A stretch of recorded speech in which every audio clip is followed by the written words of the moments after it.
ஒரு சோதனை 2 சோதனை கன்டினியூஸா நமக்கு சோதனை வரும்போது, நம்ம சொல்ற விஷயம் என்ன அப்டின்னா, எனக்கு மட்டும் ஏன் இந்த மாரி சோதனை அல்லாஹ் குடுக்குறான் அப்டின்னு நம்ம கொஸ்டின் கேட்கிறோம். எனக்கு ஏன் இப்படி கன்டினியூஸா சோதனை வருது? ஏன் தான் அல்லாஹ் இப்படி பண்றானோ அப்படின்னு அல்லாஹ்வ நம்ம கொஸ்டின் கேட்கிறோம். அல்லாஹ்வ நம்ம நிந்திக்கிறோம். அல்லாஹ் மேல ஒரு கவலையும் கொள்றோம். ஆனா நபி ஸல்லல்லாஹு அலைஹி வஸல்லம் அவங்களுக்கும், எல்லா தூதர்களுக்கும் அதிகமான சோதனை வழங்கப்பட்டது. அதிகமான சோதனை வழங்கினா கூட அவங்க எப்பவுமே அல்லாஹ்வின் மேல நல்லெண்ணம் கொண்டிருந்தாங்க. ஏன்னா அல்லாஹ்வுடைய கருணை மேல அவங்களுக்கு நம்பிக்கை இருந்தது. அல்லாஹ் தரக்கூடிய அருளின் மேல இம்மையிலும் மறுமையிலும் தரக்கூடிய மாபெரும் அருள் மேல அவங்க நம்பிக்கை வச்சிருந்தாங்க. அதனால இந்த சோதனைகள்லாம் பெருசா தெரியல. அதே மாரி நமக்கு ஒரு சோதனை ஏற்படும் போதும் அல்லாஹ் தரக்கூடிய நலவுகள்ல நம்ம நம்பிக்கை வைப்போம்.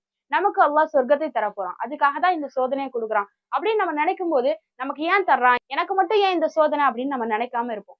சோ இன்ஷா அல்லாஹ் நமக்கு ஒரு சோதனை வருதா? தொடர்ந்து கன்டினியூஸா சோதனையா வந்துட்டே இருக்கா? அல்லாஹ் நம்மள நேசிக்கிறான் அப்படின்றத தெரிஞ்சுப்போம். அல்லாஹ்வுடைய நேசத்துக்குரிய மக்களாக நம்ம இருப்போம். இன்ஷா அல்லாஹ்.